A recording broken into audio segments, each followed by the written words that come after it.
Now, here's the hosts of Top Story, KLIXcast and Jill Skeen. And good morning and welcome to Top Story. 736-0300 is always the number to call. And good morning, Jill. Good morning, Kelly. Well, I'll tell you, we have nothing to complain about here. Why? It's 38 degrees and the wind's still blowing, I'm assuming. assuming. It's blowing all right. Yeah. Well, my daughter in Forsyth, Montana, looks like she sent me a picture. Looks like they got about 6 to 8 inches of snow. Wow. And 13 degrees. Ooh. So winter has hit.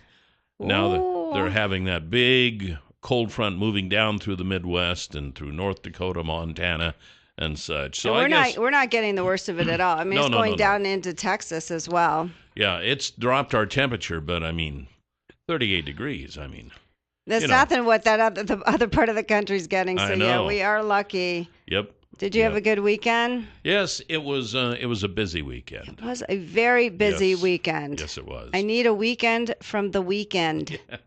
Did you go to the Harvest Time Festival? I did. Twice. I did too. I went. Did you? Yeah. When did you go?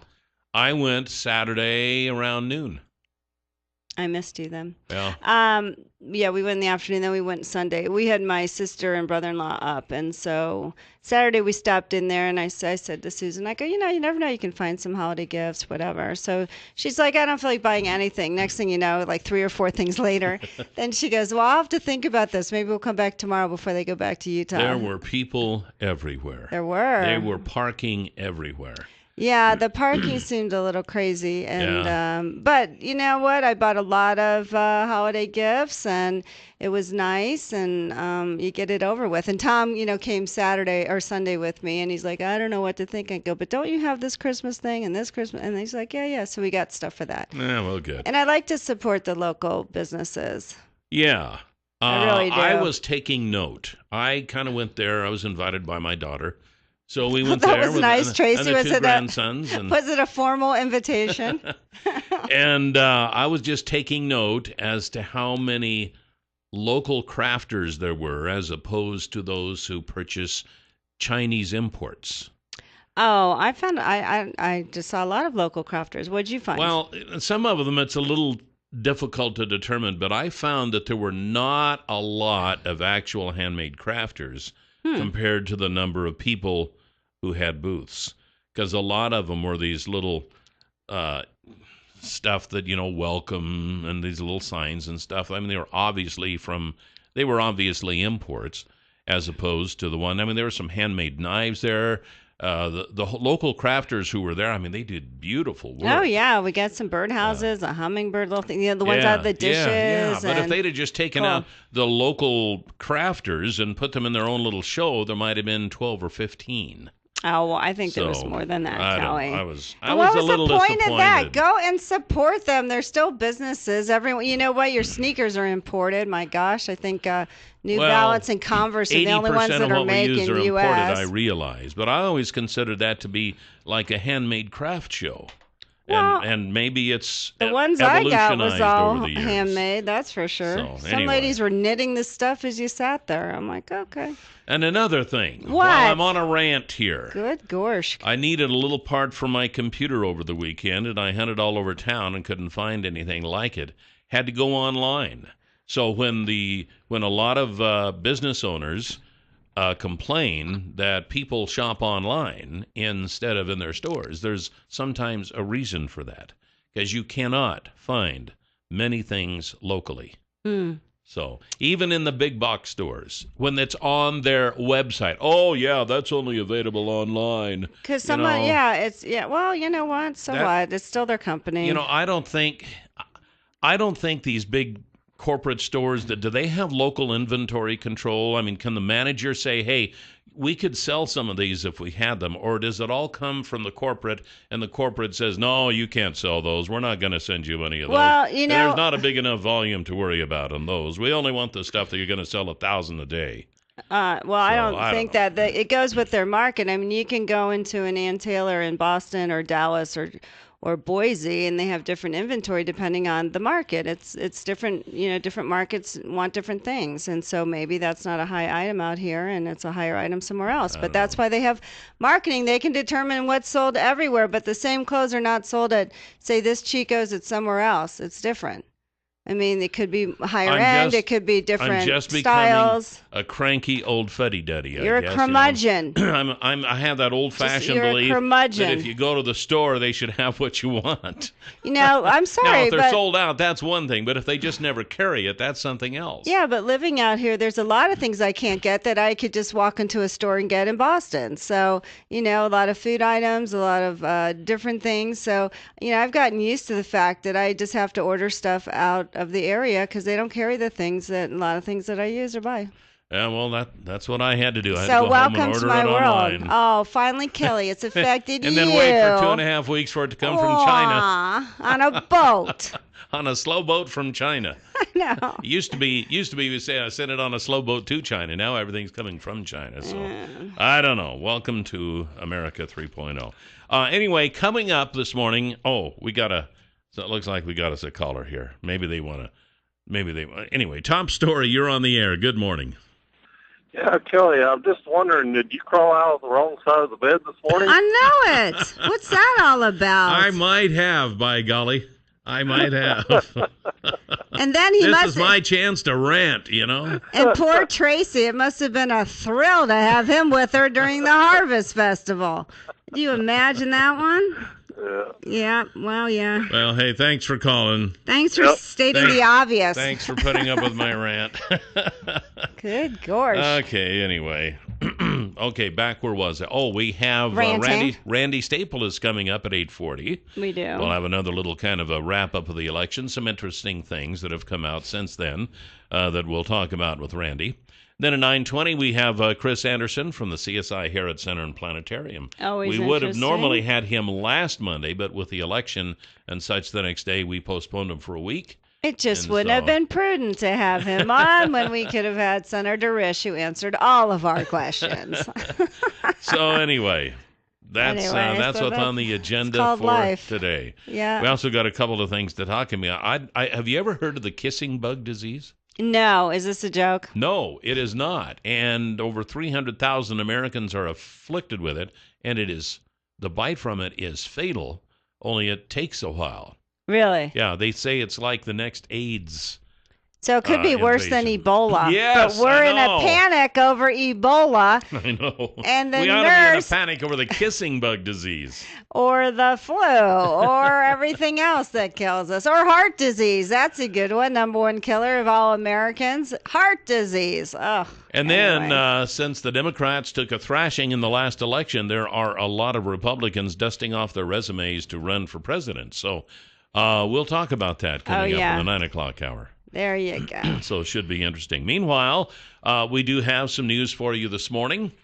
The Maine nurse who defied quarantine attempts after treating patients in West Africa is looking forward to stepping out her front door like normal people. And getting the heck out of Maine.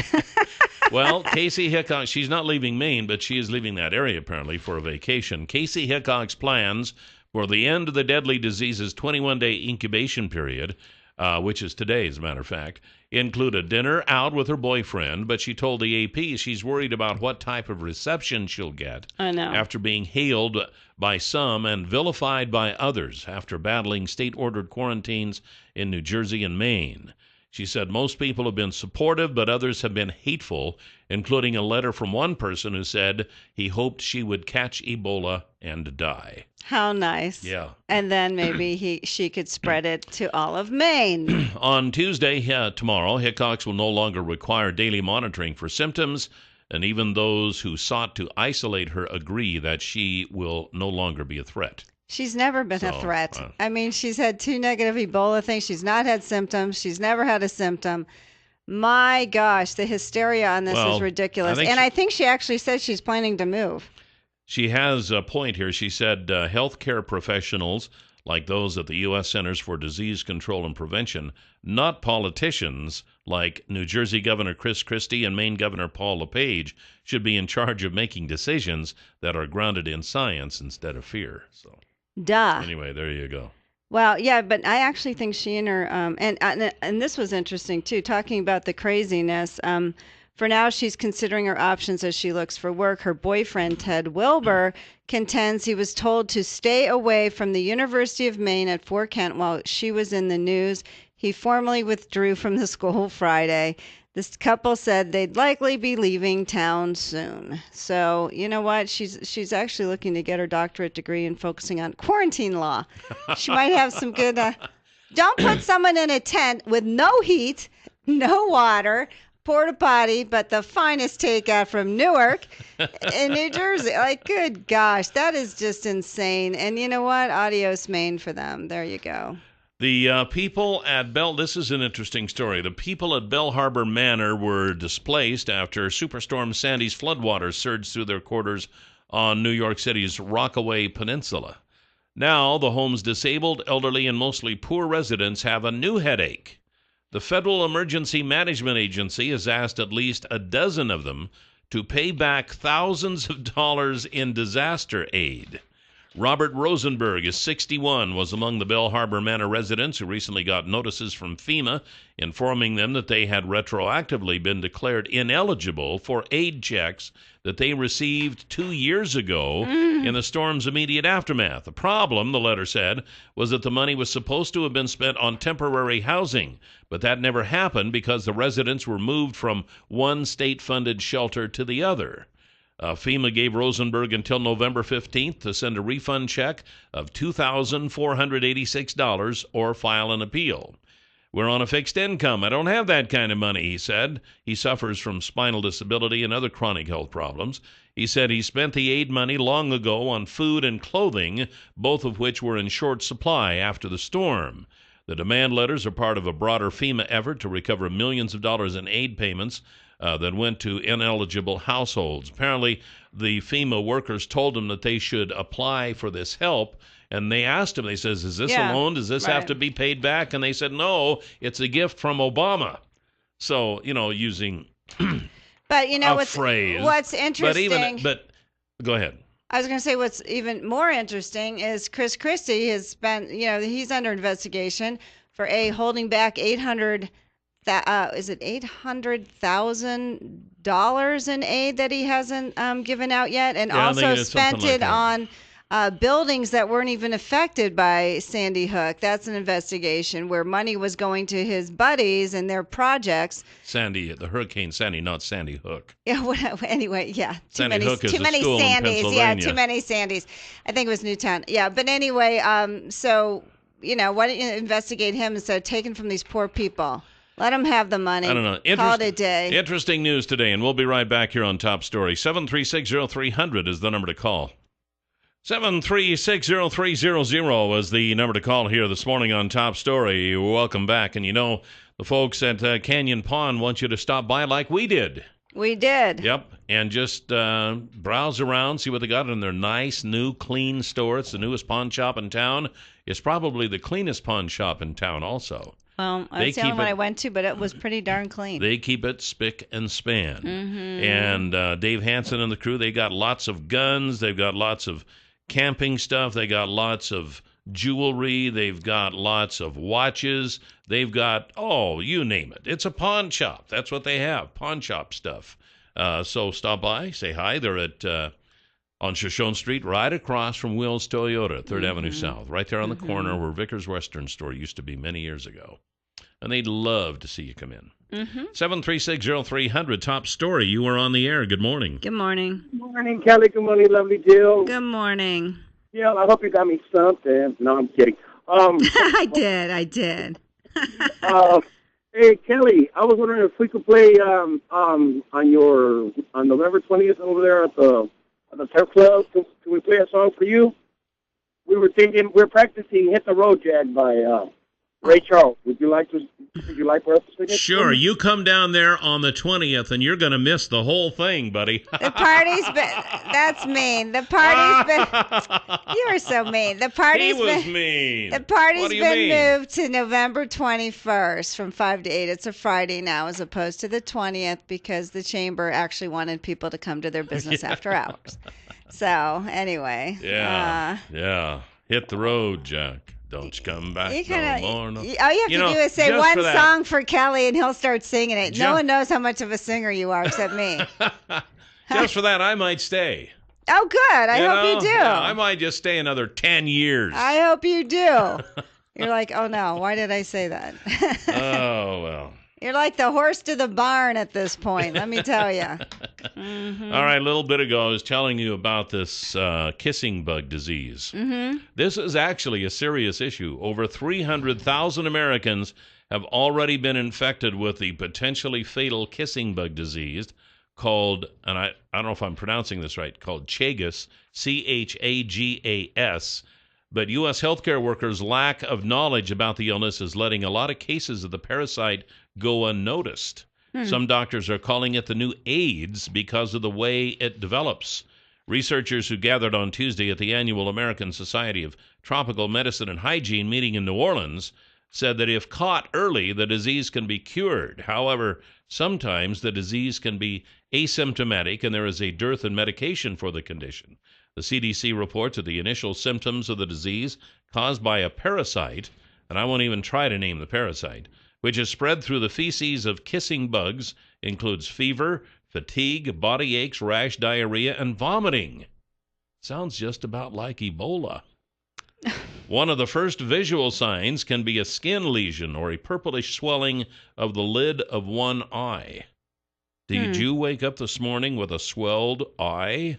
But how do you get it? I mean, the parasite's doing all this stuff. So what does it do? Embed in you? How do you get it? How do you get the little bug? It actually didn't say. The disease can develop in the body, causing eventual heart failure and other deadly complications that by the time they are realized cannot be helped with medicine. Chagas is being called the new AIDS because of its asymptomatic beginnings that can turn to a fatal end if the disease progresses. But it's a little bug, it's an ugly bug, and it kind of looks like the box elder bug, only it's not as colorful. I don't know what the box elder bug looks like, but I'm sure he's so attractive. We have a lot of box elder bugs at my place because we have a box elder tree. Oh, well, this is not a very good article because it doesn't tell you, just tells you how deadly it is, but you don't know how you get it, and you don't know. Well, the CDC has said that they believe anything. Most of the people infected with Chagas got the parasite in Mexico or South America before coming to the U.S. The Food and Drug Administration has not yet approved two medicines that are currently used to treat. The CDC only makes the drugs available when no alternatives exist. So anyway, there you go. Well, we were in Mexico last year. Yeah. How long's the incubation period? It didn't say. They told us nothing. Just be afraid. Be very afraid. I kind of like the name of it, the kissing bug disease. I mean, it makes you think you have to get it like kissing, but you don't. Right. That's what I thought. But I have a feeling, and I wanted to have a little more time to research the Chagas or the kissing bug. But maybe they look like they're kissing all the time. Maybe that's why they call them the kissing bug. I don't know. But apparently they're kind of dangerous. Okay, so there you go. One more thing more thing to worry about. To fear. 300,000 Americans already have it. Yeah, and how many have Ebola? I know. Yeah, a man died from Ebola who came to our country with Ebola. And there you go. And that was about it. That's it, people. That was about it.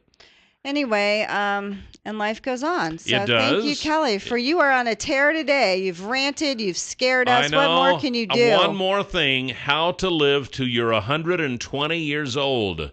That's coming up next. So in as bad of a mood as I am today, why would I want to live to be 120? I don't know, and I don't want to be in a studio with you when you do. I know I've got at least one listener who doesn't want me to live past today. So, there we go. Kelly. We'll be right back.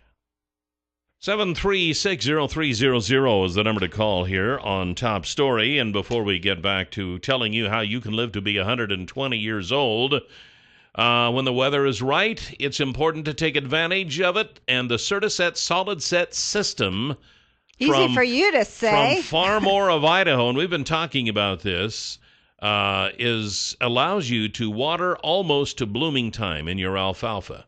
When blooming time comes, you can start cutting immediately without the need to relocate miles of pipe. And you just simply place the pipe in the guides on your swather and start cutting. And as soon as the last bale is picked up, you can get right back to irrigating and get across your field quickly.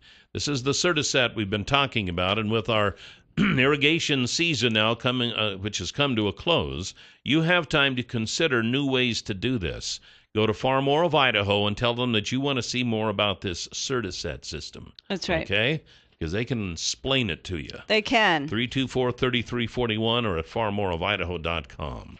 And yeah, tell them that Kelly and Jill sent you. Why not, huh?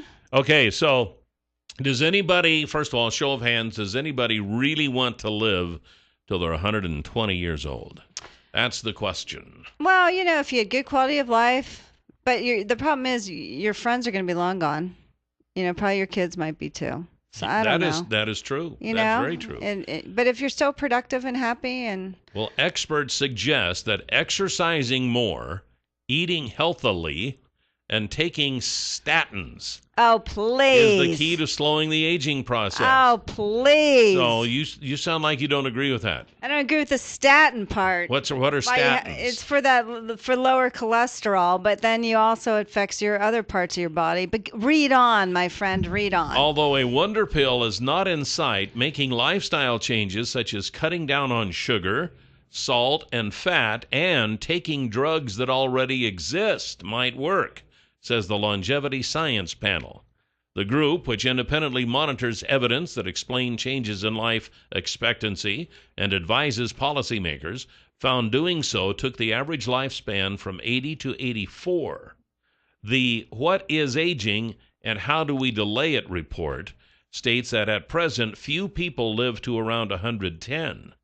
But by making these adjustments, they predict that the healthiest individuals could live to 120. Well, you know what? There's plenty of people and plenty of populations that live a lot longer than we do who don't take statins, but eat healthy and are very physically active in their life, and they have those centers, those blue zones they call them, and you can do that without having to take statins. If you change your diet, you don't have to take statins. You can lower your cholesterol. Here's a news flash: just buy food.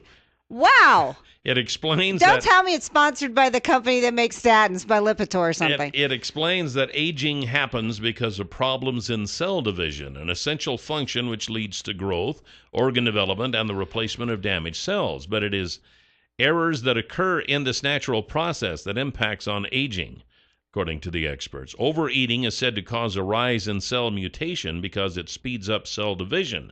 When cells divide, they also shorten the protective caps called telomeres, and consequently, once they reach a certain size, they stop dividing entirely. So I don't know. I don't know, Joe. What do you don't know about? I don't know much about There's so much statins. you could do to improve your health just if you start to eat properly. My gosh, you could just do so much with food. Food is so amazing. What you eat today makes tomorrow's blood. Let's start eating better, people. Please. Please. You don't need drugs. You don't need this. Just start eating better. 7360300. Top story. You're on the air. Good morning. Good morning. Good morning, Kelly and Jill. Hello. Kyle, how are you? Your body is a machine, and just like a car or a computer or anything else, junk in, junk out. It's true. I mean, you put junk stuff in, you're going to be junk. You put good stuff in, you're going to be good. But I don't agree with the drug part. Have you heard some of the side effects to drugs? Oh, yeah. Some of the side effects are worse than the problem itself. Uncontrollable bowel movements. I mean, the stuff you hear during the news at night is hilarious, The funny part is when you see or hear a 60-second ad for a drug, 15 seconds is dedicated to telling about it. The next 45 seconds are telling the side effects that could happen. Yeah, could cause internal bleeding, blindness, pregnancy, uncontrollable diarrhea. I mean, who would want that? Just start eating whole grains, all because people. I just want white teeth, I don't know. Anyway. No, it's kind of funny. I actually listened. I'm like, are you kidding me? Why would you take this drug with those side effects? I agree. Now you can eat better. Every other ad on TV know. anymore seems like it's an ad about a drug, some sort of a drug. Well, you must be the demographic. Anyone who watches the evening news, they're all old people like us, and they sit there and we all have these drugs, and then you hear all the side effects. Maybe we should get some of that, Margaret. I don't think they're advertising that on MTV or something. So anyway. We'll be right back with Randy Stapilus with the Idaho Political Update here on Top Story. 7360300 is the number to call always here on Top Story. And we have Randy Stapilus back with us for the Idaho Political Update. Good morning, Randy. Good morning, Randy. Good morning. Seems like we just spoke to you. Somewhat fewer days past. Yeah, exactly. I think since the election, there have been, there's been some analyzing and such, so this will probably be our last analysis of the election from last Tuesday. But still, there are some things I think that are interesting that have come out. And you pointed out one of them in your update, the vote difference between Jim Risch and some of the more controversial Republicans in the state, such as Ibarra and Lawrence Denny. The difference in those votes with Republicans was like up around 68,000 votes, and that's significant, a significant split from an otherwise Republican ballot. So do you think, and you talked about how about that many Republicans split off and voted for somebody else. Was it, do you think Republicans are, I know a huge percentage of the voters in Idaho are independents. Was it Republicans, or do you think that could have been the independent vote? Well, what I think you had in this election, and the number would go up in a presidential year. It'll probably go up again a little bit in 16.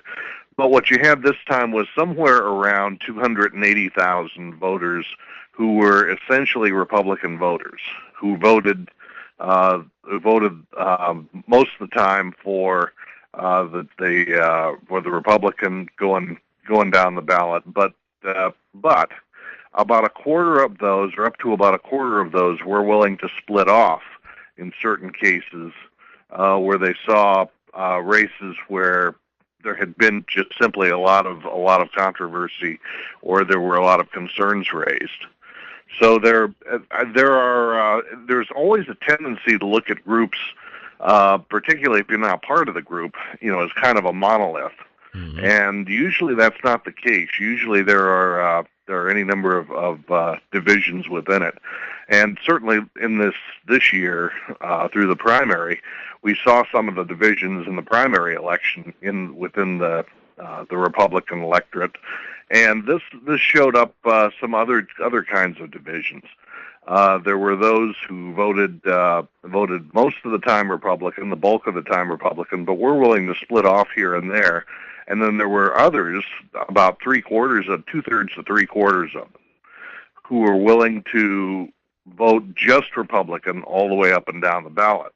But did they do so for pretty much the same reason, or what was behind that? Part of the column that I did that I ran out today was asking those people who were down the line Republican voters why they did that, and asked them to send me an email. And a few people have done that, and I hope that a few more respond. And what did they say, Randy? Well, it's still, I'd kind of like to hold off on that until next week, because it's still pretty early. I'll be curious to see what the responses are like if a few more of them come in over the week to come. I think it'll be kind of interesting to see what sorts of responses there are, and what kind of thought processes, what kind of specific bottom lines the various people had. Do you think if they're similar or if they're different? What it was that they had to say. Do you think people would admit, well, I didn't study the issues or the candidates, and so I just marked an R because I vote Republican? Do you think anyone would admit that? Well, there's a problem there, because not very many people are going to say that. Well, I know. So I mean, because no one wants to admit how how unprepared they are. But I mean, I've run into more hardcore Republicans who definitely split on that race along with a couple others, and people keep asking, like, who voted for her? Who voted for her? For Sherry Barra. I know we haven't named her specifically, but I mean, that's all I hear. Yeah. Is they don't hear a lot of people who acknowledge that, and yet what you had was a couple 100,000, over a couple 100,000 people who did. About 217,000 people somewhere around the state did that, and because that kind of question gets asked a lot, and because, as one person did point out, a lot of the people who vote that way haven't been speaking out in quite the same way as the Ibarra critics have. We don't really have a good idea of what the motivation was behind those votes for her. I think a lot of the motivation was just I think there was an anti-Democrat mood this year, and that proved out in the national elections as well. And I think a lot of people might have just done that as a protest vote. I don't care who she is or what she does or who her opponent is or what she knows or what she does. I'm not voting for a Democrat. Mm-hmm. Well, I mean, there may have been some of that. I mean, there's also less and less ticket splitting. It used to be the case 40 years ago that there was a real trend toward voters very much voting for the specific person in the specific race, splitting their tickets a lot. Idahoans did this a whole lot. In the first book I did, Paradox Politics, I kind of keyed off of the 1974 election when you had Democrats like Cecil Andrus and Frank Church on the one hand, and Republicans like Steve Sims and George Hansen all getting elected by the same group of voters. Yeah. Very, very different kinds of people, but the voters, for various kinds of reasons, split their tickets a lot. Now they don't do that nearly so much, and that's true. I know regionally, and I think nationally. That's I've looked at it pretty closely in Oregon and Washington, and more in all of these states, people tend to vote for just straight tickets or pretty close to it. I know in Idaho, the Republicans have been criticized for that, and even at the power of the R. If you have an R behind your name, you're going to get elected. And last week I got an email from one of our local state legislators, which I thought was quite interesting. He pointed out, and he looked in the results from Blaine County, which is notoriously Democrat. And every one of the candidates in Blaine County, whether they won the election or not, they won in Blaine County. And so it's kind of like he was saying, and I have to agree, hey, it's not just the Republicans, the Democrats do it too. Well, if you look broadly, you can find examples of that. There are districts in Boise now where Democrats are winning regular landslides. Legislative candidates are winning regular landslides, very much like the Republicans in a lot of the rest of the state.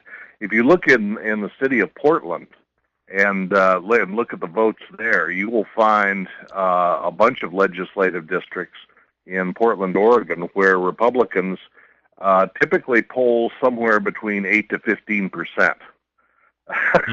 Yeah, they're very much down the line Democrats, and Republicans generally, they can apply, but they're not going to get hired. Yeah, yeah. Well, I think it can go both ways, but I think in this election, and I think what people are most upset about is that she was such a flawed candidate. Ibarra was, that it's just mind-boggling, and people, in that situation, when you see someone like that, and I'm sorry, when you see someone like Lawrence Denny or you see someone like Ron Crane, you have to scratch your head and say, oh, an R is more important than actually looking at what's best for Idaho. And I think that's what's really shocking people. There is a certain percentage that does that. About a dozen years ago in Washington State, there was a candidate for state auditor that the Republicans had been looking for somebody to fill a spot to run against a fairly popular Democratic state auditor. and a guy came into the office at the last minute and filed, and they were delighted to get the spot filled, and then discovered a couple of days later that the guy was a true flake. He was, they hadn't realized it, but he was, this was a guy who'd been thrown into jail periodically and had all kinds of problems. And they tried to find ways to get him off the ballot. They told voters that look, we're sorry that this happened, but please don't vote for the guy. They tried to disown him pretty much every way they could. Nevertheless, he got about 40% of the vote. Oh, he got the heavily Republican parts of the state voted for him, and a number of counties voted in favor of him. This was a guy that the state party had tried to disown, but nevertheless, I think the R or the D is more important in some situations, which I think is very frustrating for people. For a significant number of people, yeah, it seems to be just a simple shorthand that enables you to avoid having to research the specifics of a race. Well, I'm interested to hear your answers and how truthful they'll be. I'm very interested, too.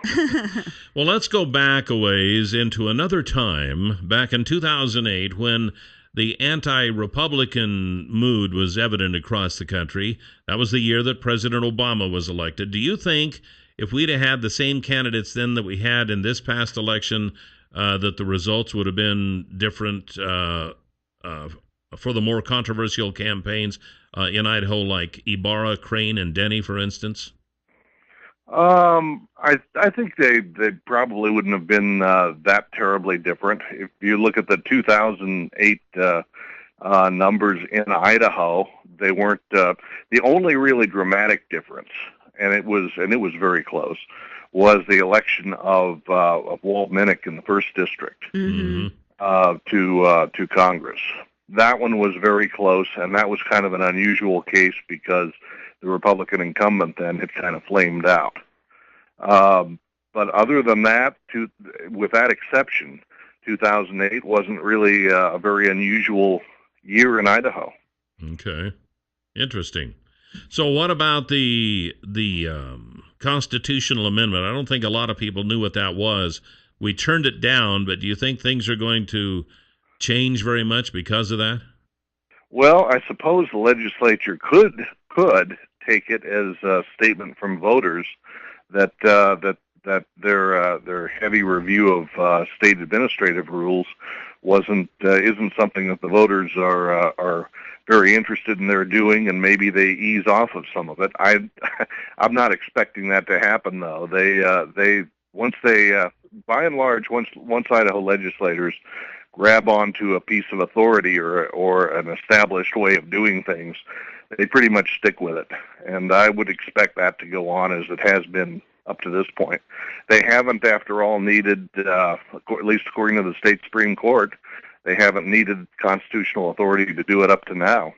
I know what I heard from people, or a lot of people were skeptical about it. First of all, if they'd done it this whole time, fine. And then some people were thinking it was a preemptive move in case Belukov won, or something that would limit more of his control. I don't know. That's what I heard out there. People weren't trusting what that really was. What was behind the motive of that? Yeah, I think at the time the legislature did that, they weren't even thinking particularly in those terms, and they had a long history behind them of just Republican administrations anyway. So I'm not sure that they were specifically thinking in those terms, when they did this back last winter. Nobody knew at that point, for example, how the primary campaign might come out.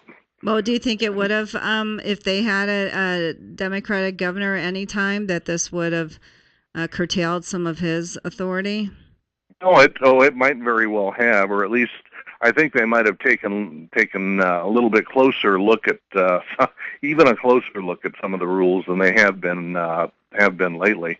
Mm-hmm. Although it was interesting to me that the really close legislative review of the rules started after Phil Batt was elected as governor, after the many years of Democratic gubernatorial administrations were over. Yeah.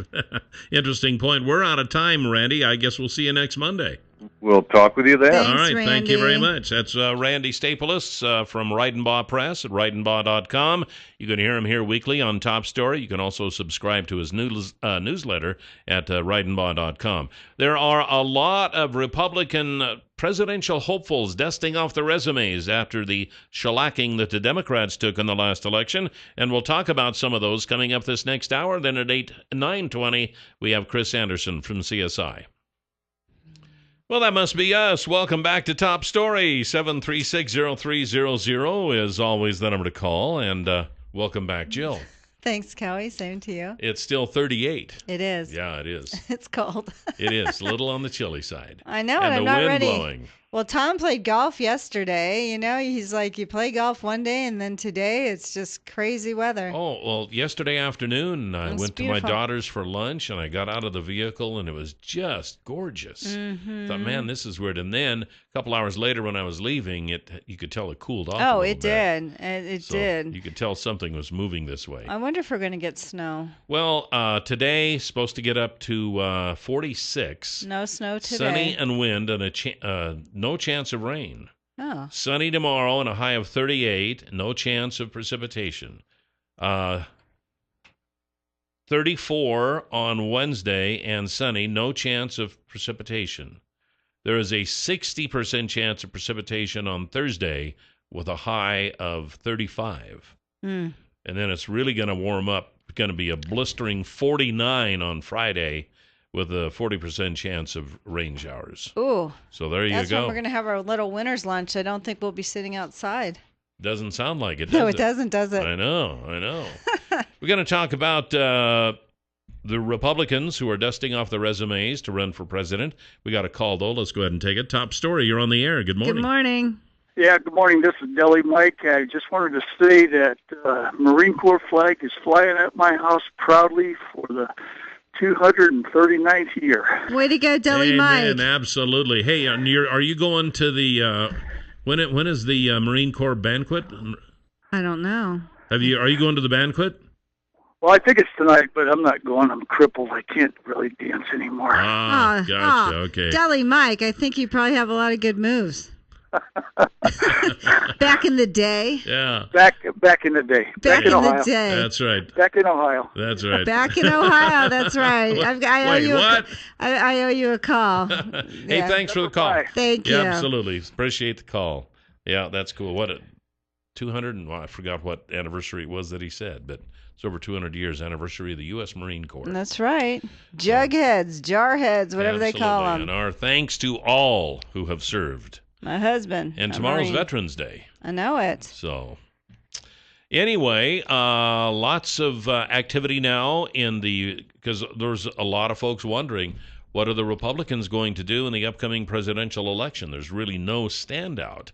And as a matter of fact, there still isn't. It's a little premature. Not really. Yes, it is. Not really. Oh, gosh. Really? What about Hillary? Hell, she's been running for a year now.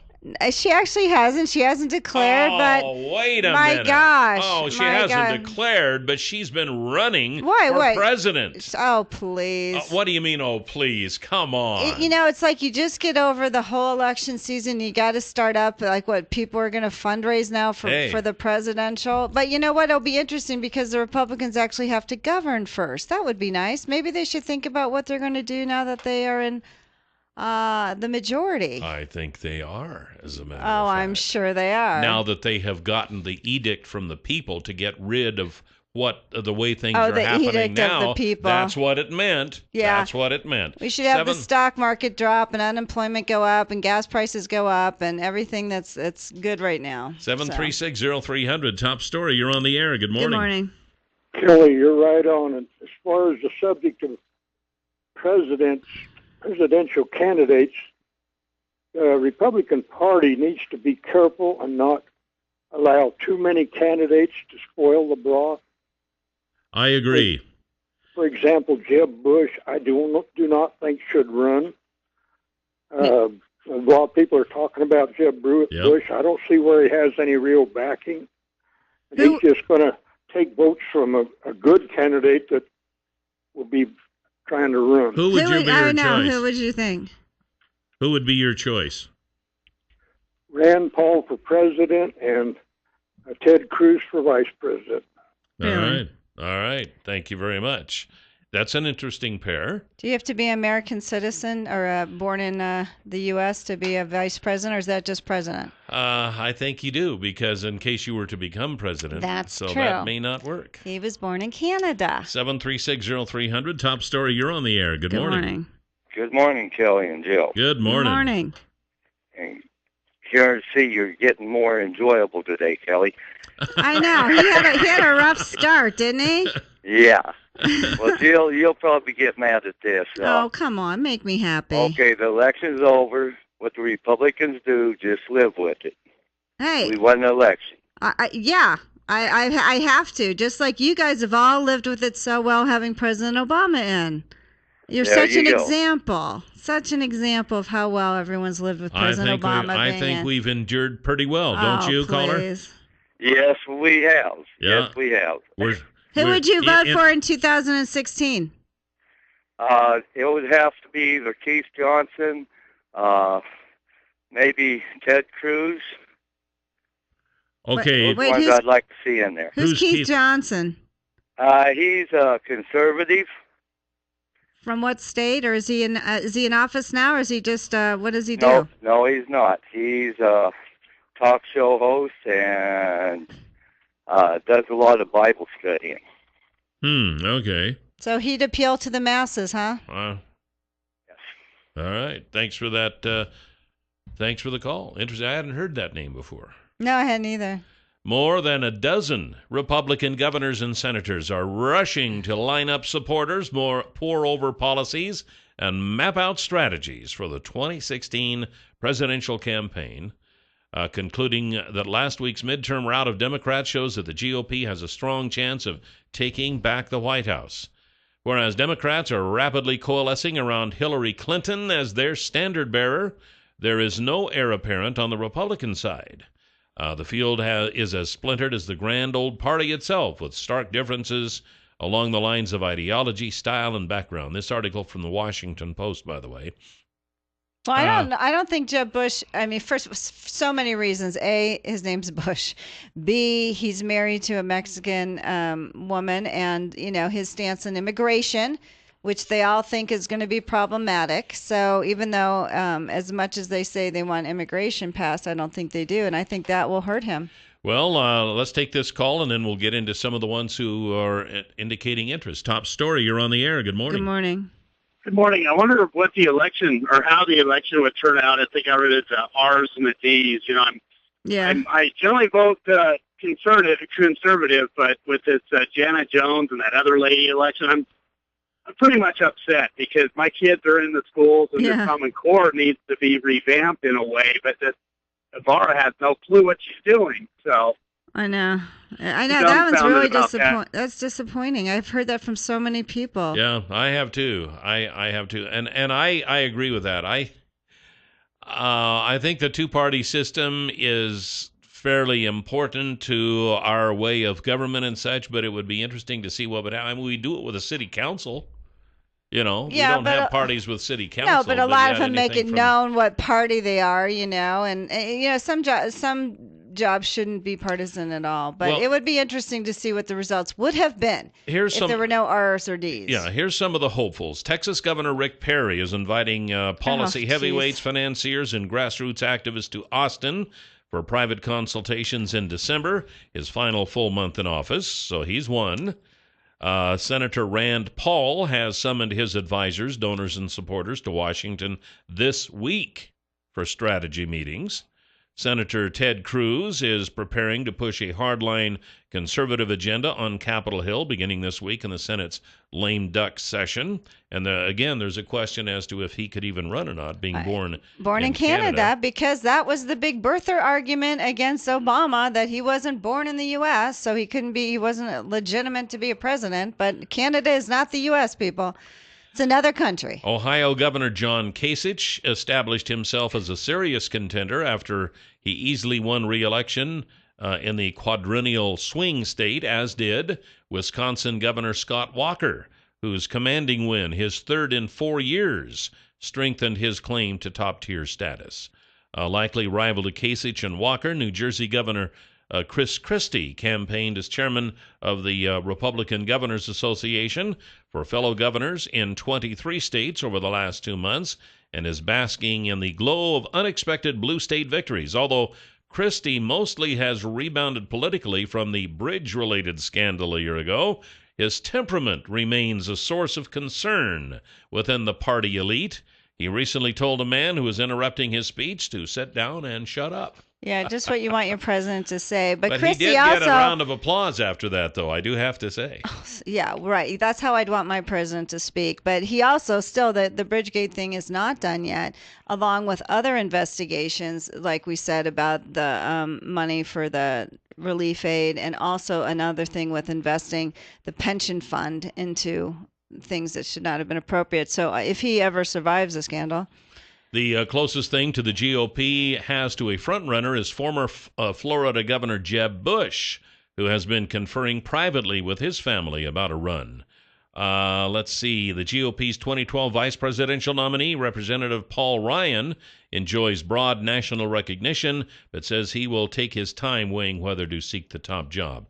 Former Arkansas Governor Mike Huckabee and former Pennsylvania Senator Rick Santorum, two past winners of the Iowa caucuses, are well liked by evangelicals and could run again. Other hopefuls, including Senator Rob Portman of Ohio and Indiana Governor Mike Pence, want to watch how the field takes shape before throwing their hats into the ring. The race could draw at least one non-politician. Ben Carson, a pediatric neurosurgeon with a fervent following among conservative activists, is leaning into a run by airing a paid one-hour film Sunday tracing his life story. So there you go. Top story. You're on the air. Good morning. Good morning. Good morning. Jill, did you hear the other day where Michelle slipped in an interview and said that Obama is, in fact, from Kenya? Oh, please. I don't believe it, and I don't believe the interview, and I'm sorry. I don't think that's true. I didn't even hear that. I know. We didn't hear it. Where was that aired? On Alex Jones? Where was this aired? I mean, my gosh, this is just ridiculous. But then if that's the case, don't be voting for Ted Cruz because he's born in Canada. 736-0300, top story. You're on the air. Hey, for all these conservatives that are coming out of the woodwork, I'm going to suggest a name of Madam President Elizabeth Warren. She's going to beat the crap out of the conservatives. Watch that. She says she's not interested in running, but, you know, it'd be awesome to have a Clinton Warren ticket. There you go. Oh, my gosh, yes. Why? They've had men forever. That would spell certain. Men forever. Oh, yeah. Why not have women? That's another thing. You know, oh, yeah, we should not have any. If we could elect somebody to fix all the problems in America, I wouldn't care if it was a man, a woman, what color they were. I wouldn't care. But so many, it's got to be a woman. It just has to be a woman, regardless of whether or not they are the best Hillary candidate. is more it just qualified has to be a woman. than anyone in this country to be president. But you were talking about Elizabeth Warren. I said she didn't say she's going to be running, but if she did, if she was VP, awesome. Well, anyway, that's the cast of folks so far in the Republican Party, and we'll be right back. We have Chris Anderson next with the CSI Herod Center update. 736-0300 is the number to call here this morning on Top Story. Welcome back, and the word of the day is brought to you today by the folks at the Happy Landing Restaurant, where I eat all the time. Usually on Thursdays. Yep, and if you are a first-time visitor and you purchase a drink or even a meal, and tell them you heard about it right here with Kelly and Jill or on KLIX, they'll give you a free piece of pie. Homemade free pie. Pie. If this isn't a Kelly promotion, I don't know what is. And free pie. Unfortunately, I don't qualify. No. I have to pay for the pie. You probably said this sounds... Did you have pie last time you went? No, I had carrot cake. Okay. Actually. Was it good? It was delicious. Okay. They have the best carrot cake around. And it's not from someplace. They actually make it. They make this stuff. Okay, good. So, Happy Landing Restaurant at the Twin Falls Airport. Friday's $100 instant winning name is Charles Chapin. Charles Chapin, congratulations. Almost said Charlie Chaplin. That's it sounds pretty close. And the $100 word of the day for today is dog. Dog. D-O-G. Dog. Go to our website, newsradio1310.com. Click on Word of the Day. Type in dog. Listen tomorrow. If you hear your name tomorrow and you played the word today, $100 will be coming your way. Which reminds me, it's cold out there. Put your dogs inside. Have them some shelter. Yeah. It is cold. The wind is cold. It is cold. Ours will run out, and if we're lucky, they'll do their thing, and then they come right back, and then their paws Safe are up on the with Mommy door. and Daddy. Mommy, Daddy, I want in. I want in. I know. Okay, well, it's time for... We have Chris Anderson with us from the CSI Herod Center and Planetarium. Good morning, Chris. Good morning. We had to postpone you last week because of the election the next day, and now I'm kind of glad we did, because now we have you now. And now November's a third of the way gone already. Can you believe it? Holy cow. Such a killjoy. I did plug the Star Party for you. Excellent. Well, we had a great turnout, so maybe that's what it there it was. That's what it was. Yeah. Anything mentioned our show is golden.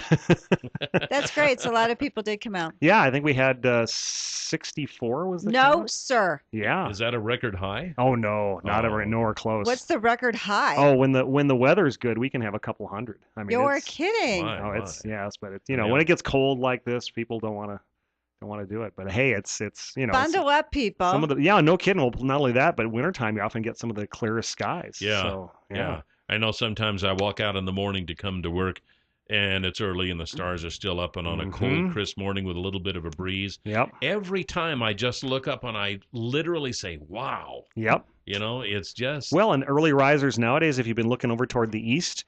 On those clear mornings, there's a really bright object low in the east, and that's Mercury. And this is actually Mercury's best appearance in the morning anyway for this year. So I'll have to pay attention. How early? 6:30, 6 o'clock, right around in there. So 5 o'clock, it wouldn't be up yet. Wouldn't be up yet. Yep. Okay. That's why I've missed it. So. Yeah, me too. Yeah. So what's going on?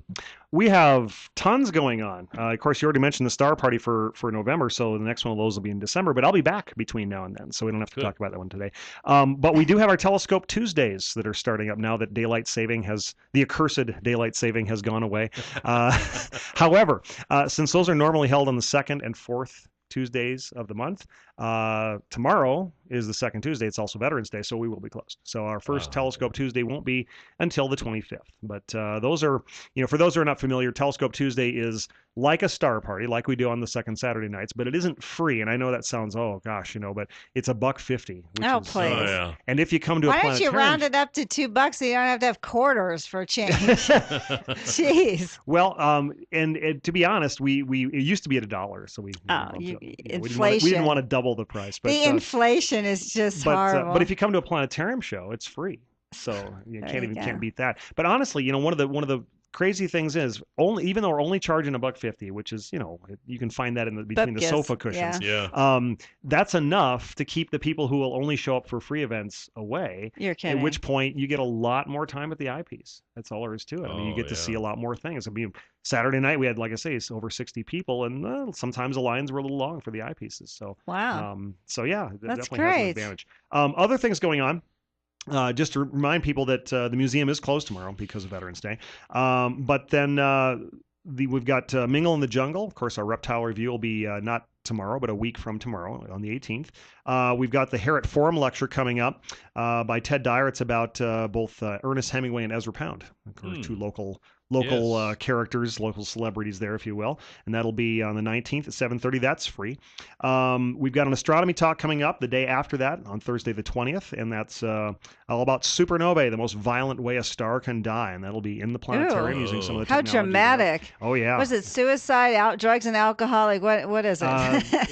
It's better to burn out than fade away. So they run out of fuel, they become unstable, and it's done. Well, so out of here. It's been argued that stars that go supernova are kind of like rock stars. They live fast, they die young, and they leave a pretty corpse. Namely, they leave these beautiful nebulae in the sky. Oh, there you go. That's interesting. Yeah, you should be naming them after the rock stars. There's the Jim Morrison. We're gonna take a break. We have Chris Anderson from the CSI Herod Center and Planetarium, and we'll be right back on Top Story. 736-0300, the number to call here this morning on Top Story. We'll get back to Chris Anderson with the CSI Herod Center and Planetarium in just a moment, but I have a very, very serious message for you folks. The folks at Stanley and Company want you to know that not everyone may be in the market for a low and honey loader. and they understand that. Not everybody has thousands of livestock on their place. But for those of you who do, the Lowen Honey Loader may be something for you to consider from Stanley and Company. And if you want to see one of these in operation, you can go to YouTube if you want. But if I were you, I'd call Pat Hartzell at 280-1167 and say, Pat, can you fix it up so I can see one of these up close and personal on one of the dairies or feedlots around here so I can ask questions? And he'll say absolutely he can do that. And his number again is 280-1167. Pat Hartzell with Stanley and Company and the Lowen Honey Loader. Could be an addition to your operation very, very soon. All right, so Chris Anderson. Okay, so that's a tough act to follow. It is, I know. It is. I know, but do your best. I think there's some honey in there. I'm just guessing, but I think you can come up with some. So I was going to say, we were talking about the astronomy talk on not this coming Thursday, but a week from Thursday, and I don't think I mentioned the start time. It starts at 6:30. We do those. We pick the date to be when there's a dark of the moon, so we get good observing afterwards. Okay. So the talk itself starts at 6:30, goes for about an hour, and then the observing will be for 2 hours from 7:30 to 9:30, weather permitting, of course. What do you do in the talks? So it used to be it was just your standard kind of PowerPoint in our Rick Allen room, but since we got the new planetarium, now it's actually in the planetarium theater, and we use that technology as much as possible. So at the very basic, it is a PowerPoint presentation in that I can put it up, but I can put the slides and the stuff anywhere up on the dome I want. I can put up a starry sky behind it. I can show, little astronomical clips and videos and things like that. And comfy seats. And very comfy seats too, as well. Yeah. So that do you have to wake up the audience? Yeah, I have to be that much more scintillating to keep them awake. See, so. And then also want to let you know, believe it or not, holiday season's almost here, right? Oh, for gosh sakes! I know, what? And now we are not like the people who are all starting Christmas the day after Halloween. We are waiting until the day after Thanksgiving. So you're having a Black Friday sale too? Well, actually, we are. We're not calling it a Black Friday sale. What are you calling it? A Cosmic Friday? Holiday sale. Yeah, our store is having their holiday sale, which they always do. 10% off most items. I think the only exclusions are the Meade telescopes. But other than that, we have 3 holiday programs coming into the Faulkner Planetarium. Now, one is returning from last year, Let It Snow, which is the music and entertainment show, lots of musical visuals and variety of different artists, classic tunes. But we also have a Star of Bethlehem show coming this year, which we have not had in the past. We've had shows about the Star of Bethlehem, but not this particular show. And then we also have one I'm really excited about called The Longest Night, A Winter's Tale. And this is a show that is not specifically a Christmas show. It's actually more of a winter seasonal show. But it's done by this this troupe that does. They call themselves a puppet troupe, but really they're actors in full body costumes, including the face from head to toe. And they do some shadow puppetry as well. But it's all done with computer graphic environments for the characters to be in that wrap around you as the audience as well. So you're there with them as this tale is being told, and it's sort of a folk tale, but it's a modernly written but seemingly ancient folk tale about the origin, about what brings the winter on, and this is sort of a hero quest, and it's really extremely well done. You can tell this puppet company has been doing this for a long time, and they're really quite good at what they do. And it's the music is very good, the narration is very good, and it's actually going to run not just through Christmas and through the New Year. It's actually going to run into February. So it's about like winter. Yeah, like I say, it's kind of a folk tale sort of thing. It's a little girl who has to go and confront a dragon that's responsible for the winter time being here and needs to confront the dragon in order to bring on the springtime, and it's like I say, it has very much a hero quest kind of nature to it, but it's really well done. And I think people are going to really enjoy it. So that'll start the day after Thanksgiving, along with Let It Snow and the Star Bethlehem show, and those will run through the holiday season, and we will have extra show times as well on Friday. So here's your game plan, right? While mom and dad are off playing Santa, grandma or grandpa can take the kids over to the planetarium, right? Well, because it's day off from school, right? So they got to have something to do, and you don't want them following along when you're off playing Santa, right? So what are the times of the shows, and how long is the show? Most of these shows run 30 to 45 minutes. It depends on which particular show it is, but there's going to be a bunch of extra show times, more than I could list here. So best thing to do is go to the Herritt Center's webpage. You can also follow us on Facebook, for that matter. What are the admission prices? $6 for adults, $5 for seniors, $4 for students. So, what about for little munchkins? They're $4? I think it's kids under... you're going to catch me on one here. Good. Finally, yes. Thank you. I think it's for kids under 4, it's free. I don't remember. Otherwise, what price are they? They'd be considered students. It'll be on the website, though, right? Yeah, definitely on the website. And you can call our information line 732-6655. So. Well, speaking of the holiday season and such, our sister station, Cool 96.5, has gone now to all Christmas music. Oh, no. It started already? It started already. And our program director and announcer, Nate Bird, has donned his bulletproof vest, and so he's all ready. He's ready for it. He said he would play one Hanukkah song for me. There you go. Out of the 7,000. We'll be right back. Adam Sandler. 7360300, always the number to call. We have Chris Anderson with us from the CSI Herod Center and Planetarium, and Clearwater Power Equipment still has Echo and Husqvarna chainsaws and leaf blowers, and every time I drive by there, it seems like there's more out front. I saw a snow blower and little lawnmowers, big lawnmowers. I saw a hydraulic log splitter. I mean, this is the place. If you're kind of that outdoorsy type person, this is the place. And if you're cutting your winter firewood, chainsaw, which today should be a wake-up call if you don't have it already, they've got chainsaws for you. If you don't have your leaves all raked up, and nobody uses a rake anymore, everybody uses a leaf blower. You can get them at Clearwater Power Equipment. They're at 252 Washington Street. 734-7767 is the number. And stop in and tell them that Kelly and Jill sent you. And you need to look at some of their stuff. Yes. Yeah, I wouldn't rake leaves anymore with a rake if I were you. I'd get the leaf blowers from Clearwater Power Equipment. Or on days like this, you can just kind of go out and fluff them up, and they'll blow over to the neighbors, and you won't have to worry. That's my strategy. Yeah, exactly. The problem of it is if your neighbor to the west does the same thing, then you wind up getting theirs. So, Anyway, Chris Anderson, what else we got going on? Well, a couple things I wanted to mention.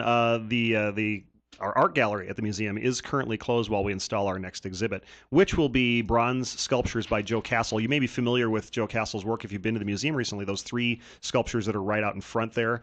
They're sort of they're rather, I don't know, dramatic sculptures. They're kind of these creatures that are part skeleton, part animal, part So there's going to have those and some others displayed in the art gallery starting on the 18th, and there'll be an opening reception that night, free opening reception that night at 7:00. In the meantime, for those who are just starved for art when you come to the Herod Center, we do have our little Hall of Friends there. When you first walk in the door, you take an immediate right, and we've got some landscape paintings by Olaf Muller. This is from the Hayburn collection. And those who are familiar with the Hayburn collection, this is a whole collection of beautiful artwork, mostly oils, collected from around the Magic Valley. Some of them were hanging in schools for many years, and they're now all in the possession of the Herod Center. And so we have had full exhibits of them, but this is just an opportunity to see a few of them. And a couple of these are of the Tetons, and they're just gorgeous, really pretty things. So only a few of them, but come check them out. We've got those on display for a little while.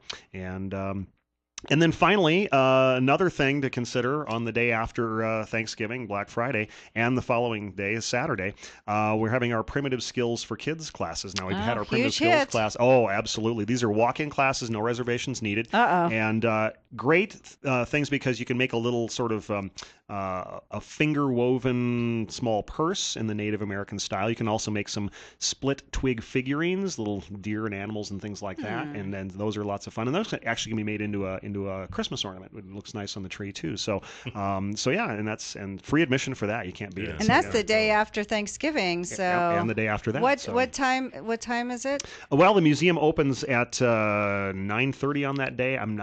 To be honest, I don't remember exactly what time the classes go. Wow, stumped him twice. But again, on the webpage, you can go find it there. Drop off the little munchkins on your way to the mall. There you go. Well, and another really good way to keep up on these things is to follow us on Facebook, because we're always posting those things, when they come up, and people can keep track of us that way. So. And if not, what's the number again to call for information? For the museum, 732-6655. For the observatory and for things in the sky, 732-MOON. That one's really easy to remember. So. 732-MOON. But if so, they could find out information about the primitive skills for kids. Yep, all on there. So they got the weaving thing. Anything else? I think that's it. That's basically it. Do we have any more eclipses coming up soon? The next one we have here in Idaho won't be until the springtime. It'll be another lunar eclipse.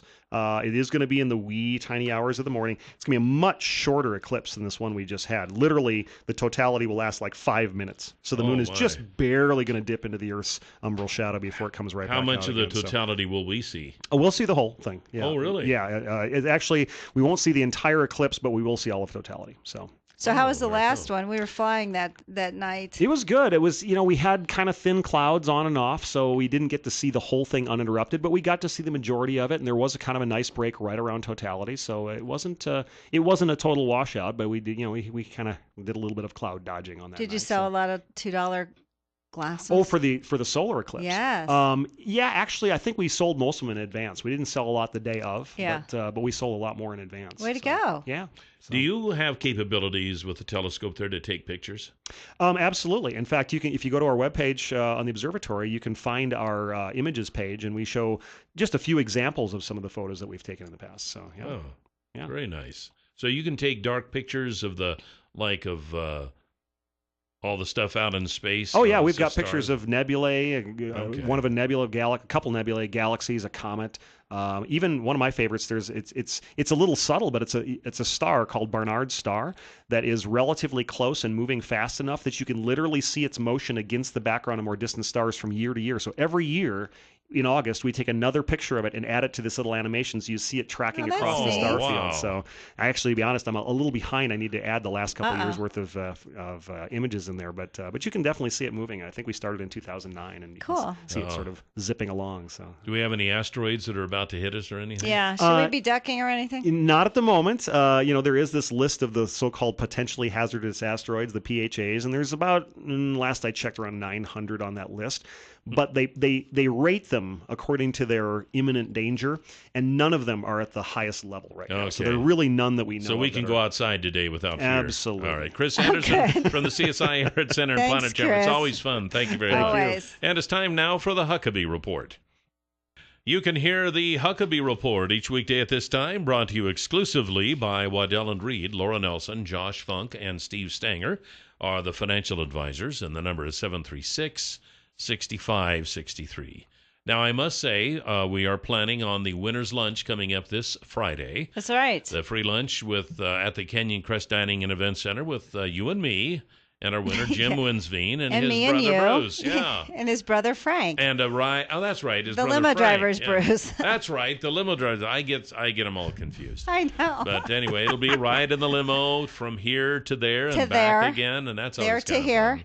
And then lunch. Yes. And we're still having, for November now, so you can go to our website, click on newsradio1310.com, click on Win Lunch with Kelly and Jill, and put in to be, hopefully, the winner of the November could be the last lunch with Kelly Class, so you better enter, and you can have lunch with Kelly Class, the big draw. This one's going to be a big one. Everyone wants to have lunch with Kelly Class.